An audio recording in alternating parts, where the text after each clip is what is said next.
Here with my 2 5-star recruits, Doug Maurice, along with Bill Landis and Ari Wasserman. National Signing Day in the books. 27 recruits signed, sealed, and delivered to Ohio State. Spring football is going to be coming up in a little while. But this is sort of the end because, the season's not that long ago that they won the national championship. There's a national championship banner up here inside the Woody Hayes Athletic Center already. But really, signing day is part of the season almost anymore, especially when you play till mid-January. So they just rolled right into putting this class together. They added a couple more guys on Wednesday. And what I want to talk about for a moment first with my friend Ari is how important is National Signing Day? Because I feel like too often there are two groups of people when it comes to National Signing Day. There are the people who say recruiting's stupid and it doesn't matter, and they talk about all the 2-star guys in the Super Bowl. And then there are the people who get breathless and put 10 exclamation points at the end of it when they talk about signing day, and they think it's the greatest thing ever. What does National Signing Day mean? For a program like Ohio State, how important is this day? How big a deal is National Signing Day? Well, there's two ways to take it. How important is the actual event and the festivities of things that happen on National Signing Day, or how important is what they earn all together on this day? Both. I think both are very important. Here's the thing I'll say, and the thing that we've all talked about is, if you don't think recruiting matters, then I guess they shouldn't have got Joey Bosa, and they should have just stuck with a 2-star from Ohio at the same position. But who are the players that meant the most? Ezekiel Elliott was a 5-star. Joey Bosa was a 5-star. And there's exceptions to everything. But the reason why there's banners up on that wall and the reason why your favorite team is competing at the highest level every year is because they're bringing in better players than everybody else. So it's a big part of it. So, National Signing Day is always fun. I guess with Urban Meyer is a lot more fun than it was with Jim Tressel because he's in on top 5 prospect or top 100 prospects, and they tend to wait till signing day to announce, and that's why. And he closes, and it's great.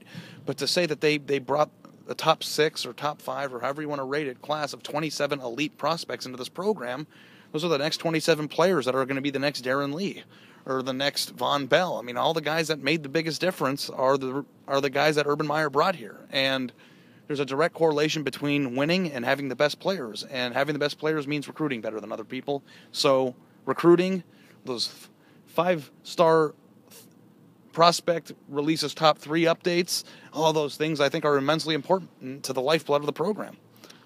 The Buckeyes closed well. Yeah. They got Torrance Gibson and Mike Weber to stay in this class. They added Isaiah Prince. They added KJ Hill. They didn't get Porter Gustin the day before signing day, which Urban Meyer himself, to his credit, pointed out, because everybody, when they're talking Urban Meyer, likes to talk about all the wonderful things he did, and he pointed out, well, we didn't get anybody. We didn't get everybody, and they really liked Porter Gustin. It would have been a good defensive end. Bill, you wrote about this.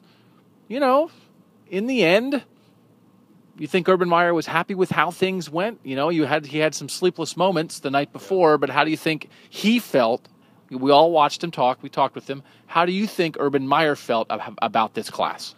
I think he felt really good. I didn't get the sense that he was disappointed anyway, and why would he be? They brought in a top 10 class, number 6, rated by 247 Sports. I think that the Porter Gustin thing was big. It's a kid that he liked, and I think you tend to remember the ones you miss out on more than the ones you get probably. But when you look at what they were able to do really in like the 24 to 36 hour range heading into Wednesday, when they were still unsure of what Torrance Gibson was going to do and really unsure of what Mike Weber was going to do, I think that was a pretty tumultuous time for Meyer, and to go through the what I'm assuming was a sleepless night on Tuesday night leading into Wednesday and be on the phone with Stan Drayton past midnight and trying to figure out a way to lock down the only running back they had in this class.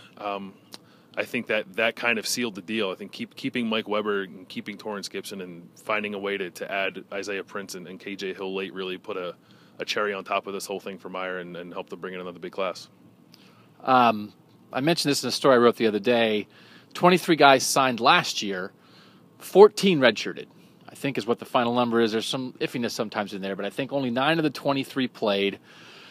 Most of those guys were backups or on special teams. The only couple guys who really made an impact were Raekwon McMillan, who played, but Curtis Grant started more often than not, and Curtis Samuel, who we saw pushed Ezekiel Elliott a little bit, but then Ezekiel Elliott went nuts at the end of the year, and you kind of forgot about Curtis Samuel. That was a good class. A year ago, we were standing here talking about that class, And then in the end, that class didn't really matter that much for a team to win a national championship. So my point is this.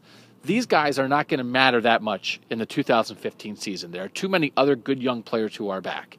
This is going to be a huge class the next year, I think, because the 2015 team is going to lose a ton of people, and they're going to have to replenish that roster when these guys that they just signed are second-year players. They're going to have to be guys in this class ready to play and replace Ezekiel Elliott when he leaves early for the pros, and replace Joey Bosa when he leaves early for the pros, and replace Adolphus Washington at defensive tackle, and Taylor Decker at left tackle, and Michael Thomas, who I think is probably going to leave as a redshirt junior for the pros as their number one receiver. There are going to be holes after 2015, and you're going to need Jayshon Cornell and KJ Hill, and they brought in 4 different offensive tackles. That's when you're going to find out how good this class is. They like the offensive line depth. They did add a receiver. They added some depth in the secondary with a couple guys that they're losing who are going to end their career earliest because of injury. So in the end, Ari, the balance of the group, offense, defense, line, skill guys, getting Weber at running back, the couple quarterbacks. How do you think in terms of the balance of the class and filling potential needs down the line? How did Ohio State do in that regard? I think the thing that we've noticed the most about Urban Meyer's classes the first few years is just the abundance of exciting offensive playmakers. And I don't think they have Mike Weber and Stump and a few guys that are on offense, but it's not like there was a Dontre Wilson or a Jalen Marshall in this class.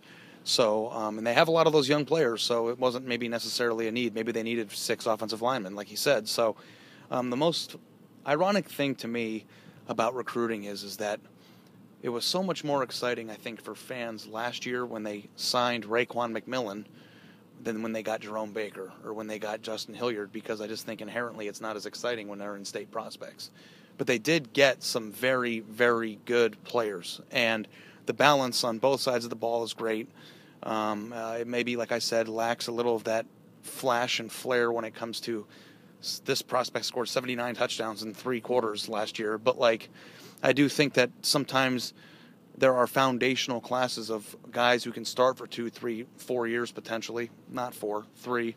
And I think that this class might have a few of those. Wow, this is a cornerstone player, for the next 5 years. I'll be curious to see if Eric Glover-Williams if he ends up on the offensive side of the ball, which is the question, maybe turns into one of those dynamic playmaker guys. But they did add some depth with the bigger guys.